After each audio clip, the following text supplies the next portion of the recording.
Voila, Chatroom's on.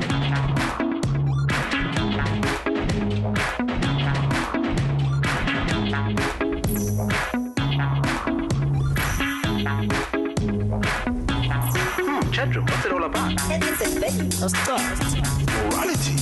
There's still any left. Life is about choices. Everyone has an opinion. Debate is always good. Let's chat about it. A start. Hello and welcome to the chat room. A voting age is a minimum age established by the law that a person must attain to be eligible to vote in a public election. Now, typically the age is set at 18 years. However, ages as low as 16 and as high as 21 exist. 18 is the most common voting age, with a small minority of countries differing from this rule. In South Africa, the idea of lowering the voting age was first raised by former President Nelson Mandela in 1994, when in an interview with Time magazine, he proposed a voting age of 14 in recognition of the role of the youth in our struggle for liberation. Hector Peterson was 13 when he was shot in June 16, 1976, and the former president, Thabo Mbeki, was 16 when he went into exile. So the example of young people that have been politically active is endless. The age of sexual consent is 16. A 12-year-old can get legal abortion. A 15-year-old can be legally employed. Now, there seems to be no logical reason to bar 16-year-olds from participating in elections where they are already encouraged to actively contribute to political parties and are given greater responsibilities in affairs that were previously considered the prerogatives of adults. But can we trust people as young as 16 to influence the decisions like constructively build the future of this country?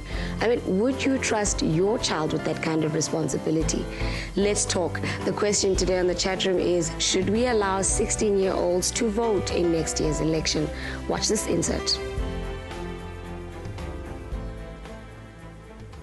Chatroom's on. Let's chat about it. A start. Sanel is a 16-year-old girl who feels that at her age, she should be given the right to vote and take responsibility for her own future. First, they need to educate us equally. It needs to be included in the subjects, compulsory subjects. We're not saying which people should be like politicians or something. They should just know what's happening around them. Because people have questions that they answer themselves, and those are not the answers. So we need to be educated about such things.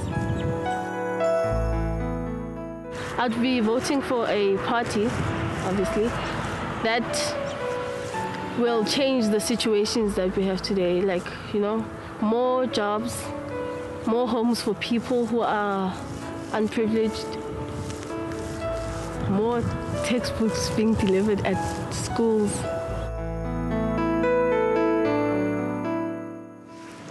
Join us after the break when we talk to other young people who agree with the girls in the insert, and more on this discussion with our panel of guests. We'll be right back.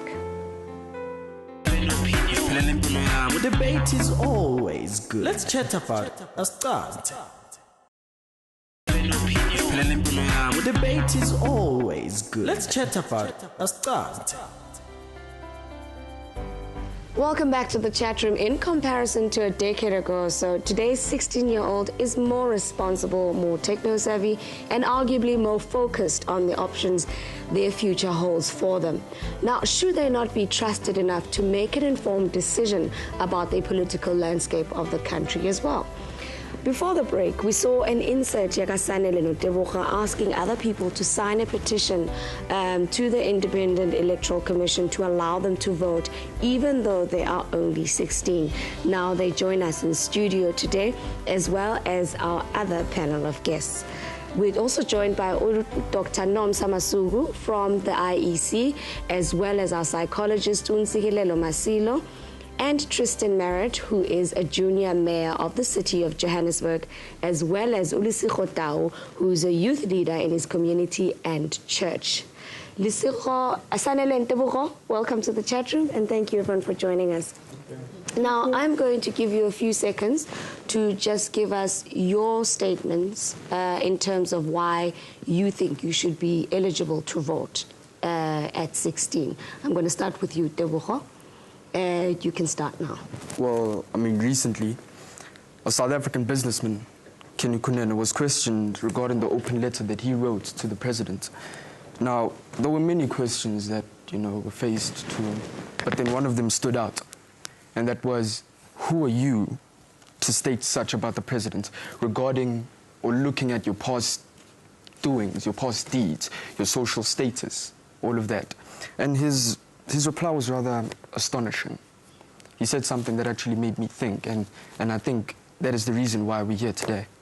He said, I am a voter. That was the reason, that is the fuel behind the fire that burns in him and that gives him the courage to actually stand up out of all of the amount of people that we have in South Africa today and to actually speak to the president and say, look, this is what's happening, this is what we don't like, and this is what we want. And that's because he's a voter. Now, us being the future of South Africa, we want to be behind that. We also want to be part of that movement. That, yes, we also want our voices to be heard. And us having that, we would also like to appoint the rightful people into office, using the instrument of voting. Thank you. Sanele? We should be allowed to vote because at this age, we are able to make our own decisions, and we, by voting, shall be shaping the kind of country that will benefit us in the future. So that we should also have youth leaders that we can look up to. Yes.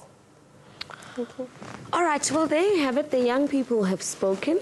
I'm going to start with the IEC and say 16-year-olds are saying they are very capable, they know what they want, and it should be their right to elect whoever into power. What is your response to that? Thank you very much, Sarah, and thank you to the people that are watching from home. My response is, first of all, to make a correction. It is not the Electoral Commission that decides the voting age. The voting age is stipulated by the Constitution of South Africa. And therefore, if we are going to change the voting age, it is not the Electoral Commission that will make the decision. It is rather the people that lie behind the Constitution, and that would be the Constitutional Court. Okay. Now, let's find out, maybe from a psychological point of view, surely when certain ages are stipulated or decided upon and put into the Constitution, there's a lot of research that goes behind it. Why would you say that a 16-year-old, I mean, looking at these two young people here, do you think they are ready and eligible to vote? Oh, thank you, Sarah. You know, when we look at development and maturity like they said, Deborah and Sanele said that they are mature. We look at maturity at the child, in fact, holistically. We need look at social development. Are they socially developed?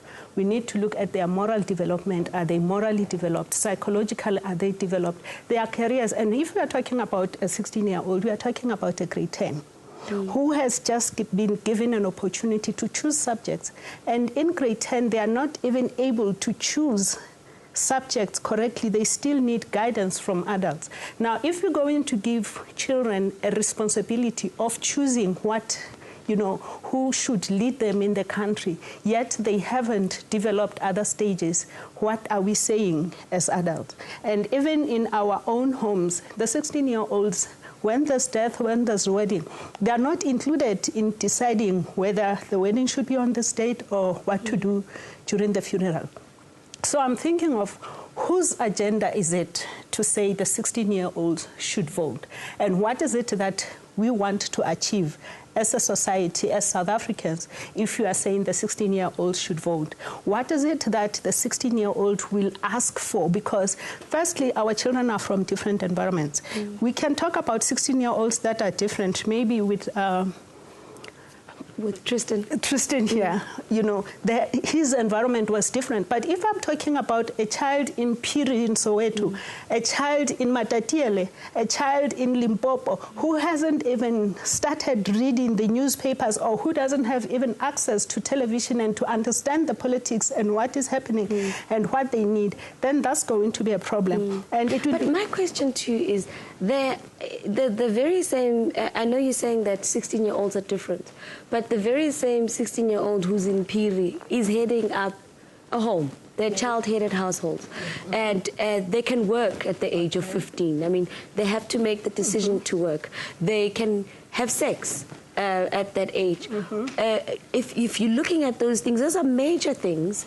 Why would you say that voting would be a difficult thing for them to comprehend and get around if they're already doing that thing? Did you want to answer me, Tao? Thank you, Sarah. Let's look at what informs today's motion. We're looking at history here, and immediately when we start forgetting history, then it's going to be a blunder. The same young people that we're talking about are the same young people that fought against systems that affected them. So today we need to look at what the young people are currently thinking of. If you can take a good look and just be around them in those street corners with regards to what they are talking about, it's quite amazing. The things that they look at in the current ICT world that we're living in, it's deep content that is so amazing if I can share it today. So what then stops them from voting? But here's my worry. If we are going to allow our government to train and explain to these young people what it means to be a voter, now we don't want parents to be influencing the vote of these young people, and then that will create a mess. What I'm trying to say here is, if we can bring them together and have campaigns and workshops and explain to them what it means to put that tick on that paper, because of these young, it's a stage of channeling. Age 16 is a stage of channeling. They need to take care of a lot of things. It's school work. They still need to understand their persona, you understand? But really, it doesn't stop them from voting. But let's look at the long-term delta that can occur, you know? Not everyone can be involved in politics, but we're trying to say, these young people are crying out to say, we are quite aware of the leadership of this country, and they see what's happening. What's the major affection of this country? It's youth unemployment. Hence, they are crying today to say, we want to vote for the things that they want. Each and every generation has their own challenge. Today's challenge is youth unemployment. They are ready to voice out. But if there's public participation and there's somebody to further explain what it means to be a voter, I don't think there's a problem there. We mentioned the fact that they are at an age where they are very influential. So at that age, how do we make sure that, Tristan, you'd like to answer that, how do we make sure that these people, these young people are making their own decisions and not because the parents are saying vote for so-and-so? I think we've touched on a point here which is pretty critical to this debate. And the fact is that between the age gap of 16, not even up to 18, up to 25 and perhaps even onwards, you're going to have a very emotive vote, especially with the 16 to 18-year-old age gap. And the thing is, with that, you know, you said just now, you know, our doctor here said just now that they should be allowed to choose who their role models are. And the thing is, that is kind of how they're going to then decide the vote, which it shouldn't really be. They're going to go and look and say, which new celebrity has just endorsed XYZ party. And that's what they're going to base their vote on, which it shouldn't be based on. So I think that might be a problem that we would encounter if we had voters from the age of 16 years and older. Now, Tristan, you're a junior mayor of Johannesburg. How old were you when you were appointed junior mayor? I was 16.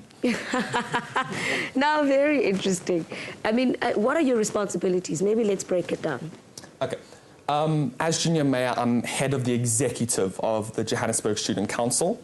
And as the Johannesburg Student Council, we kind of engage in a whole lot of different youth matters that affect the youth of the city of Johannesburg and on a broader aspect, the youth of South Africa.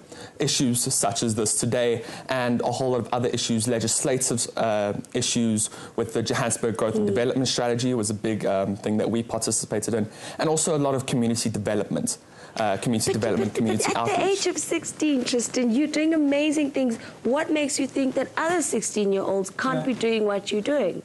I don't think that. Yes. I think that we definitely need more active participation from youth in politics. It's one of the reasons I got into this, is I wanted to actively participate as a youth in politics.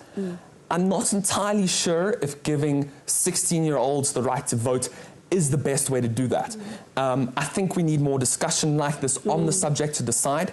I know that there's discussion on this exact matter around the world. Ireland's about to have a referendum on this exact issue. The British Parliament has been having discussion on this since 1999. We need more discussion on this before we can definitively say whether this is going to be a good thing and it's going to have a lot of positive outcomes, or if it's going to be a bad thing and have a lot of negative outcomes. Okay, let me go back to the young people on the couch. What are your deciding factors in terms of who you guys are going to vote for? Let's say you were allowed to vote.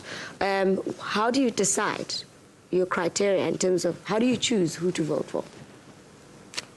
Okay, well, in my perspective, I would like to look at it in a role model kind of situation. You know, I would rather look at the people who influence society in the positive manner, who do things instead of just saying them, who actually get out there, get their hands dirty and say, yes, I am part of this and this is who I will be and this is who I want other people to look at me as, you know, like portraying themselves as the person they would like to be.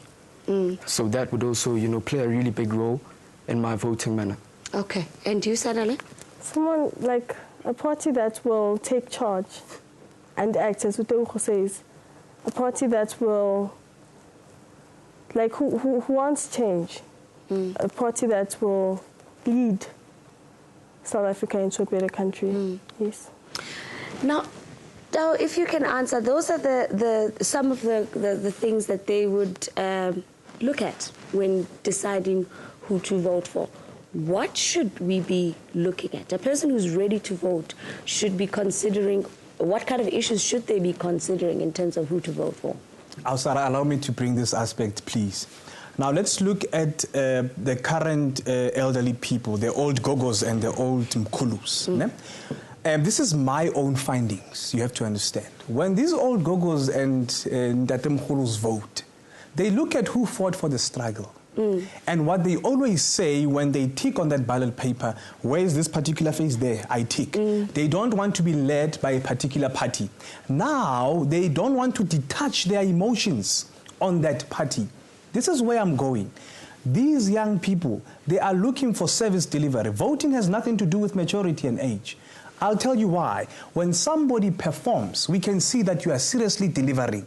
And I will vote for you when you say to me, in Dobsonville, there'll be 4 swimming pools, there'll be 4 development centers, and we see that they are there. That is service delivery for me. They are crying out to say, we want to see these things on paper happening. That's why they want to vote. I'm trying to say, when they vote for a particular person on that ballot paper, they look at what they have done. Okay. So, Doctor, can you respond to that statement? I was saying that young people, it's got nothing to do with age. They are looking at service delivery. They want to know if everything that they need is provided for by whoever it is that is in power today. Do you agree to that? In fact, I do. I was going to argue that I don't think we have any reason to believe that people that are 30, 40, 50 even, don't vote on the basis of their emotions. And so why are we using a different scale for people that are 16? Well, let's find out from the psychologist, because I'm sure surely there is some kind of an explanation with regards to that.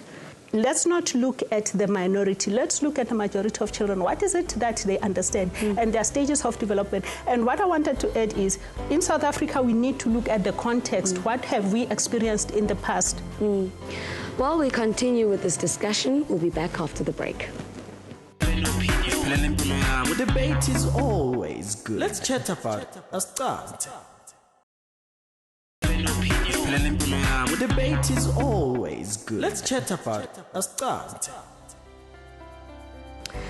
Welcome back. In an era where everything is instant and automatic, from appliances to food, it seems our young people have also become tired of waiting their turn, and they want to vote in the general elections of the country when they're 16. Now we continue with this discussion. What is your role as the IEC with regards to education? The Electoral Commission has very robust programs of education. They do tend to go into a lull in between elections as we build the capacity of the Electoral Commission. So I agree that it is important to diversify the way that we talk to young people. But also, herein comes the rub.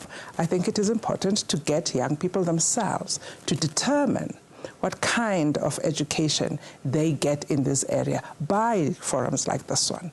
This is very instrumental because they begin to get information that they can use. But yes, education is a fundamental thing that you need for a democracy to thrive. What is not helpful in a democracy is to keep people out from expressing what it is that they ought to be expressing their choice, holding it back and finding excuses to exclude people from participation. That's not the way to go. We must just concede that we have not done it properly, we have not done it well. We can train a little bit better, we can educate a little bit better.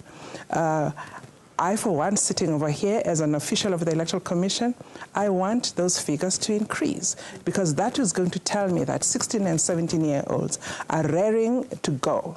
And if it changes, and it is unlikely to change for the next general election, but at least if the figures say to me that 90% of young people 16 and 17 years old are on the voters' roll, it means they are ready to participate. At the moment, I'm sitting with 10%.